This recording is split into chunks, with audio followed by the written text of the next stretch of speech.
Good morning. My name is Eli. Can you please tell me your name? My name is Hottensia Kaberi. Okay, and what should I call you? You can call me Hottensia. Okay, Hottensia, in this first part, I'm going to ask you some general questions related to yourself. Let's first of all talk about your home. What do you like about your home? Oh, well, the most exciting thing about my home is the environment in which it is. It's in a rural setting. I love the green around the place, the fact that I can have farm animals within my home, and that I'm not so worried when my kids are playing outside and so on. So I feel so much at home in my rural setting. I love that. I also love that within my house, I have most of the amenities that I would get in a town setting. Mm. So I wouldn't say that I'm shortchanged being in this rural setting. And do you know Yeah. many of your neighbors? Well, yes, I do, because I live in a small village, I would say. So everybody knows everybody in this Mhm. setting, unlike a town setting where you most of the time you don't even know who lives next door. Here, everybody cares about everybody's business. Yeah. Do you plan to live there in the future? Given a chance, I would love to live here into the future and have my kids grow within this locality. But also, if I got an opportunity to move to another place, I would prefer to get a place with a similar setting. Hmm. Yeah. Let's move on. Let's talk about using computers. Do you use a computer for your work or studies? Yes, I tend to use computers so often because I do some online work.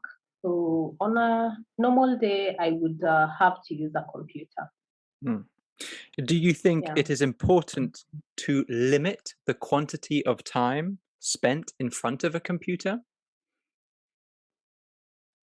Yes, it is important to set certain times when you want to be working on your computer and also give yourself time away from the computer, also to have social interactions with those around you, and also to take breathers, and also, I think, to give your eyes some rest. Hmm. Yeah. Um, how do you think computers make our lives easier? Well, I would say that in a number of ways. First of all, we are able to communicate and get in touch with our loved ones that could be far off, that we wouldn't meet every so often. But with computers, we are able to interact with them. Again, with computers, you can run certain tasks so easily. For example, when you're doing data analysis and so on, you just need to give the computer a command and your task is well taken care of within a matter of seconds. Mhm. So computers are definitely a Do you helper to so many of us. Let's move on. Let's talk about cycling. Do many people travel by bicycle where you live? Not so many, but there's still a number that prefer to take cycling as a way of exercising. So early in the morning or late in the evening, you'll run into people cycling for Mhm, leisure and exercise. mhm. Yeah. Do you think it's important to learn how to ride a bicycle? Yes, it is definitely important. And I think it is one of the skills that anybody should teach their young children so that as they grow, it is one of the activities that they can do and enjoy as a group of children. And also, as they grow, like I've mentioned earlier, it can be one of the activities they can engage in for health benefits and exercise. Mm. Okay, let's move on, Hortensia, and we're going to do part two. And in this part, I'm going to give you a topic, and I'd like you to talk about it for 1 to 2 minutes. And you'll have 1 minute to think about what you're going to say. And you can make some notes if you wish. Do you understand? Yes, I do. Okay. Here's your topic. Okay, okay. Okay, you'll have 1 minute to prepare. All right, then. Remember, you have 1 to 2 minutes for this, so don't worry if I stop you. I'll tell you when the time is up. Can you start speaking now, please? Okay. So I want to talk about an infant pot that was one of the most precious gifts that I've received.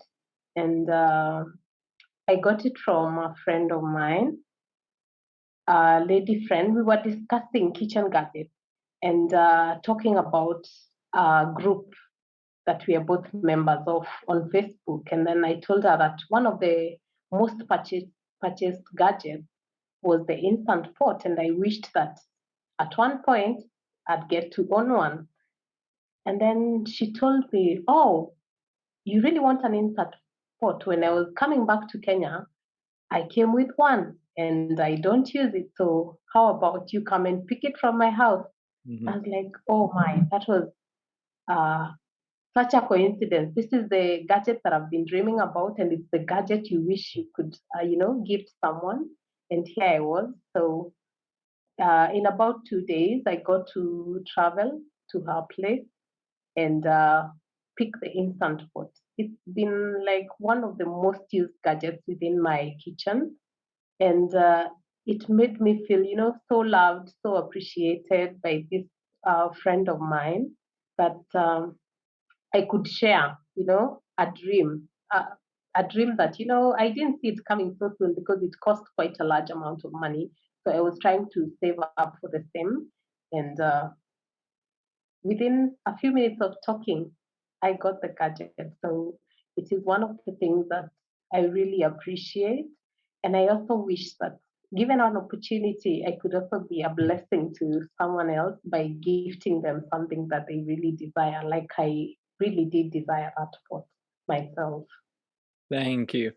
Do you still have this pot? Yes, I do. Wonderful.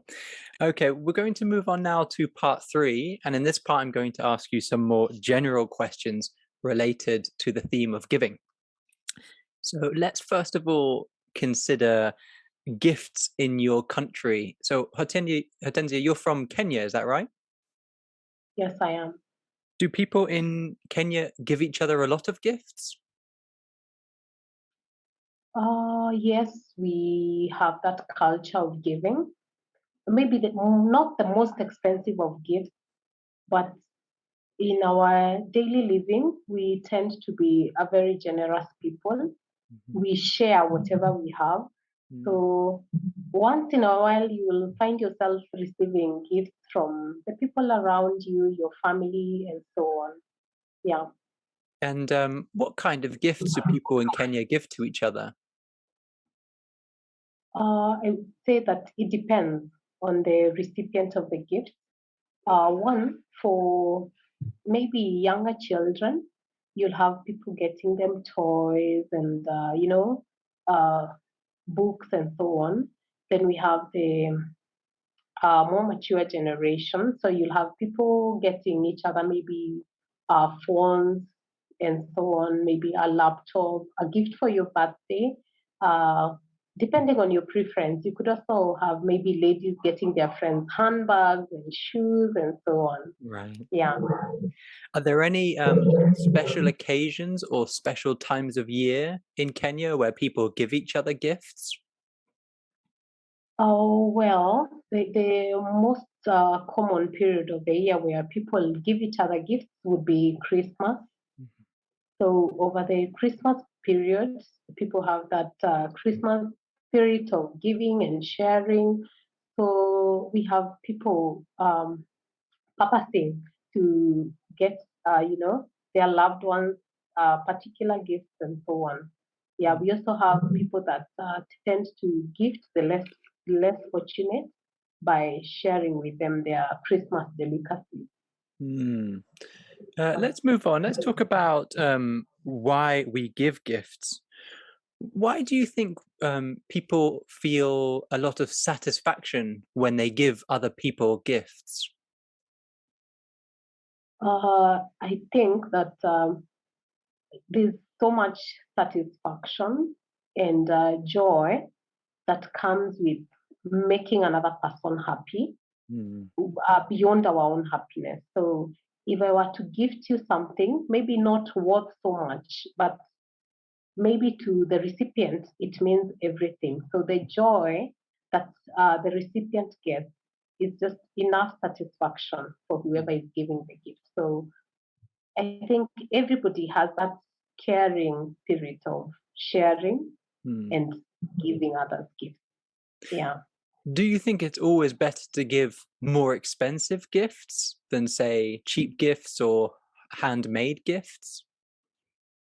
Oh, well, I would say that at the end of the day, it's not really the value or the cost of the gift that counts. What counts is the thought, yeah, behind the particular gift. Mm, Sometimes it could be something so cheap, like you mentioned, something handmade, but it could be so meaningful, more than you even ordering a big gift from far off and it costing, an mm, arm and a leg. mm. So it's the thought that counts at the end of the day. Yes. Why do you think some people do and don't like making handmade gifts? Because some people love it and some people just never do it, right? I think it boils down to people's, personalities. There are people that are into, art and creating things and so on. On the other hand, there are people who'd rather get you the same gift from another person, prepared and made by another person. So it really is not about them not being interested in making. It's about how they are wired. Yeah, Mm, one person chooses to make, another one chooses to buy. yes. Yeah, Okay, thank you very much. That is the end of the speaking test. thank you. Thank you. So, Hottensia, you did the speaking test recently. Was it with IDP or the British Council? The British Council. So, British Council in Kenya. Yeah, And you got a band 8 in that speaking test. So, congratulations. yes, You would be thank you. getting band 8 in this mock practice speaking test as well. Did the speaking tests feel similar? Yeah, it did. It was quite friendly. Yeah, I can't complain. Right. And so the format, everything in this speaking test was similar to the real speaking test you did with the British Council. Yes, it was. Yeah. Okay, great. Um, so maybe what we can do is look at some of the feedback of from the speaking test that we've just done now. So you've got a very nice mannerism, a very relaxing mannerism. You speak at a very kind of nice leisurely pace, and your pronunciation is very clear. It's very easy to understand you, and because you speak at this leisurely pace, you're very good at organizing your thoughts. You use a lot of clever discourse markers. So let me see. One at the very beginning, I would say in a number of ways. So I was talking about. So the second question, I was talking about how do computers make our lives easier? And you said in a number of ways. First of all, da da da da. Again, da da da da. And then you gave an example. So what you're doing there is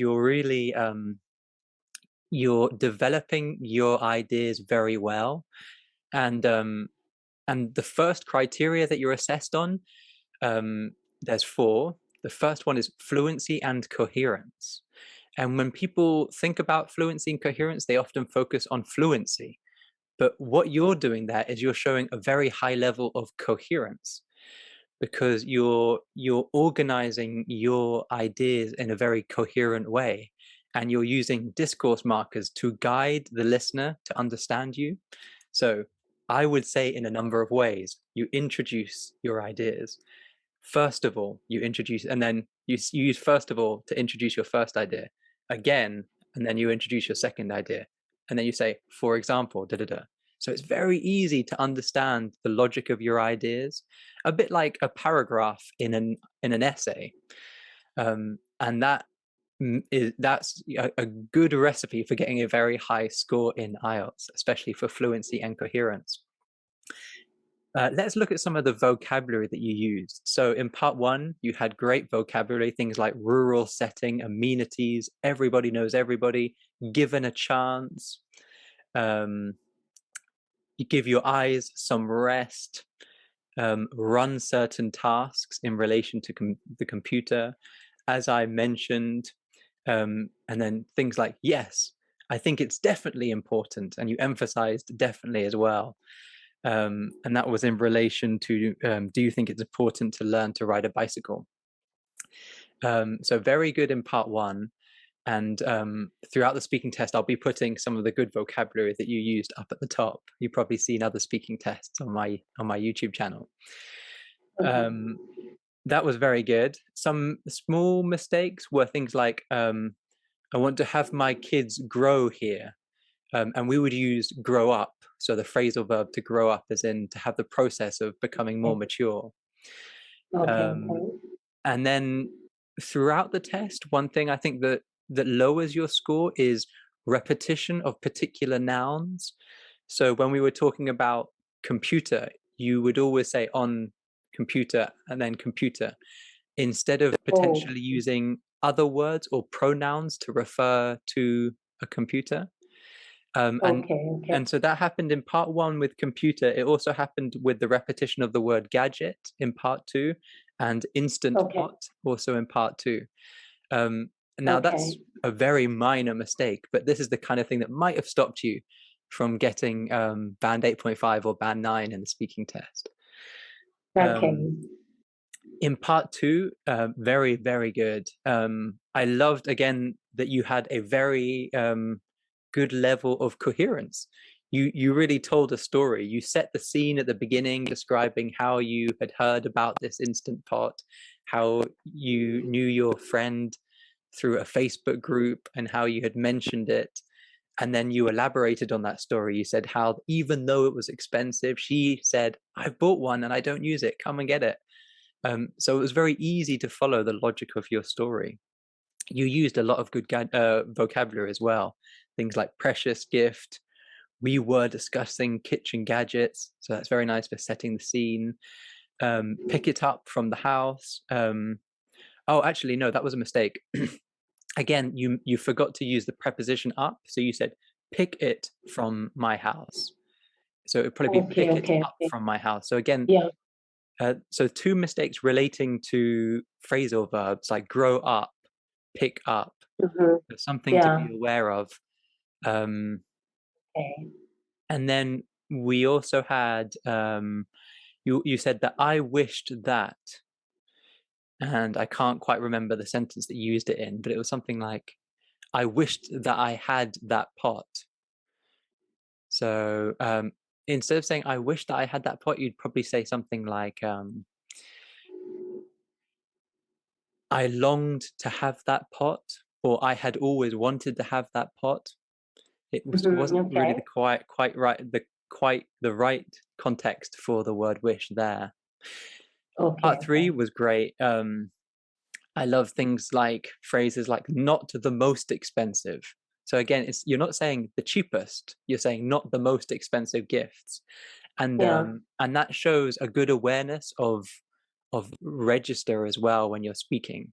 Because sometimes people can be offended if you refer to cheap gifts, but you can soften that by saying not the most expensive gifts. So absolutely brilliant. Okay. I loved phrases like once in a while.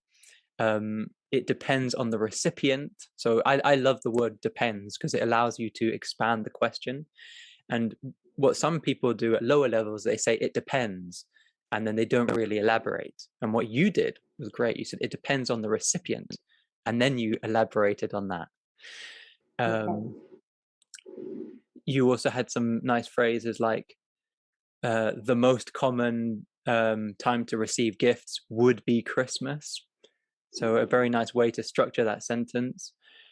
More mature generation, which is again kind of a euphemism or a softer way of saying older people. So instead of saying old people, you say more mature generation. Instead of saying cheap, you say not as expensive or not the most expensive. So a very good Okay. awareness of lexical resource there. You also did the same thing when you talked about less fortunate people. You didn't say poor people, you said less fortunate people. Very, very high level understanding of vocabulary there. Um, I also like phrases like at the end of the day and it boils down to, brilliant phrases that can help you to get a very high score in the speaking test. So how does that all sound? Sounds good. Yeah. And I think for the mistakes, I get them now. You know, when you're just speaking, then you kind of miss. But when someone listens to you, it's easier for them to correct you. So I appreciate. Yes, yeah. And to be honest, I think people wouldn't pick up on those mistakes, but examiners have to be trained to hear a missing preposition or Yeah, things like that because they have to focus on accuracy as part of their job. But you yeah. communicate in English perfectly. It's amazing. Thank you. And so you did very well in the speaking test. You got band 8 in the speaking test. You also did exceptionally well in the writing test. You got band 8. Was that for the academic or the general writing test? The general General writing test. writing. Yeah. Could you tell me a little bit about your preparation for the writing test? Oh well. Uh, for a start, I subscribed to the English Pro Tips. Right. I got to learn about it through Kate from the Kate Speaking Academy.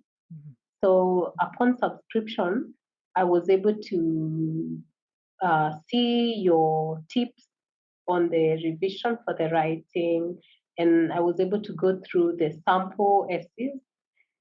And what I did when I was going through those sample essays, I used to take down points on how the essays have been, written down. Also, I went ahead and did a lot of practice on the same. Mm, So I used to make sure that at least every 2, 3 days, I get to allocate a certain time to sit down and at least do an essay 2 or 3 on the most common of the IELTS topics. Yeah. the great. And you said you sat down and you would you do 2 or 3 essays in one day? Yes. Right. So how many practice essays do you think you wrote before you went to do your real IELTS test? Quite a number. Mm, Quite a number. There were many. yeah. Do you think kind of around 50 or 20 or 100? 50 would be on the higher side, less than 50. I'm sure there were less than 50. Okay. Yeah. Yeah. Yeah. Because I only had a month to prepare. Yeah. So I could say maybe I wrote more than 20, but definitely less than 50. So probably around 35 then maybe. Yeah. And when you were writing the model essays or when you were writing your practice essays, would you look at what was your structure? Did you look at the model essays and then write your essays, or did you compare the essays, or did you just look at the questions and then focus on your own essay? What was your approach? Okay. Most of the time, I would take the question leading to the sample essay. Mm, And then once I've gone through the essay, I'd take now the question and try give it time and write my own essay on that particular topic, and then try to now compare my essay to the sample essay and then see where I fall short. okay, that's Yeah. a brilliant approach. That's amazing. Yeah. And do you have any other tips for IELTS writing, or should we move on to listening and reading? I think also for writing, I appreciated the fact that I am an avid reader. So Mm. when I'm reading, I try to note down most of the new words that I come across. And in my essays, I tried as much as possible to use any new vocabulary that I had come across. So from that, I think I learned quite a number of new words that most probably contributed to my getting a better score in the writing. Yes, that makes a lot of sense. So in some ways you said, well, I prepared for 1 month, but in a broader sense, you've actually been preparing your whole life because you've been reading a lot and you've been exposed to English and your English level has been increasing year over Yeah, year. Um, sure. Yeah, sorry. uh, anything else you'd like to talk about in terms of writing, or should we move on to listening and reading? No, I think writing at the end of the day, it's all about practice. Mm, Yeah, try to go through as many questions as you possibly can and draft your answers, go through your answers, assume that you're marking your answer. And would it be something that, would excite you? Is it an essay that, does it flow? Uh, is the answer in relevance to, the particular question? Because sometimes I think when we go through essays, we tend to memorize mm. the essays. Then when you're sitting for your exam, you're trying to, remember whatever it is that you had memorized. So you tend to miss the point. So I think that's just something else that we should, put into consideration. Yes, that makes a lot of sense. I think it seems like naturally you're a very ordered and logical thinker. I really got that sense from when we were doing the speaking test and how you organized your ideas with those discourse markers. We talked about earlier in your speaking, you would say, I would say in a number of ways. Firstly, secondly, and that's a skill that really helps you to develop ideas in writing, especially. Yeah, it's so important to, like for me, when I was writing down my essay in the part two, Mm, what I would do is when I go through the question, at first, put down like in point form what I want to be discussing, the ideas that I want to expound on. And then maybe I'd have three, four, five ideas, but I would have to pick the two mm, that I would best expound on. You mm. could have an idea, but expounding on the idea could become a challenge. So it would be more advisable to have a number of ideas, but pick the ones that you have more content on. So that's what I used to focus on. That's very clever because a lot of the time, when examiners are assessing high level essays, um, one of the reasons high level essays don't get band aid is that their ideas aren't fully developed. Whereas what you did there is you said, well, these are the ideas that I can fully develop. I've got the ideas, I've got the content, I can think of examples. These are the ones that Yeah, are going to go into my essay. And so as a yeah, result, you could show the examiner that you had fully developed ideas. yeah. Great. Now, you also did very well in the listening test. You got 8.5, is that correct? Yes, I did. Tell me about your approach to IELTS listening. Well, I would say I was really keen. Right. Yes, and I think for the beginning parts, there's where they spell out words or read out numbers. So I was very keen to make sure that I didn't miss anything. So I could write down whatever it is, that was spelled out. Then that way, when I come to the question, I have the confidence in the fact that I already have it written down. Sometimes you take it for granted that, whatever word they mentioned, I can easily spell it. But you could miss a word or a letter somewhere. Yeah, so that is one of the things. And then also for the listening part, I think I would say you just have to be really, really keen and very, very attentive. Yes, Focus 100% on the conversation that is going on. Yeah. I completely agree. Some people say they have to really deliberately focus at the very beginning, because if you let your mind wander at the beginning, you're completely Sure. lost. You can't catch Mm. up. So the listening Sure. test is all about total concentration. Yeah. You have And to give it like all your concentration. You have to put your mind there and focus for those minutes. mm, Yeah. so in the same way, the listening test is a test of your concentration skills. I would say the reading test is a race against time. It's a test of your speed. You also got band 8 in the reading test. Could you tell us some of your approaches and your tips for IELTS reading? Well, for the reading part, I think what I did, every passage that I got, I chose to go through the questions first, Mm, then go back to the passage. That way, I already had a clue of mm, what I'm looking for. So, when I go to the passage, it is very easy to pick the answers because you already know that a particular question needs a certain answer. So I think that was one of the things that helped me really save on time instead of going through the passage and then trying to, go through the questions.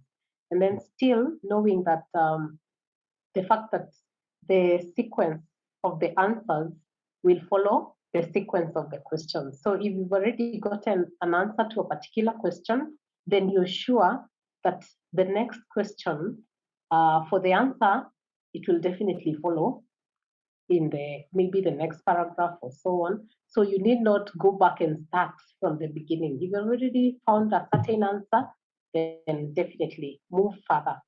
Yeah, That's so it saved a lot of time, and I was able to finish the reading test in good time actually, and have ample time to go through my answers.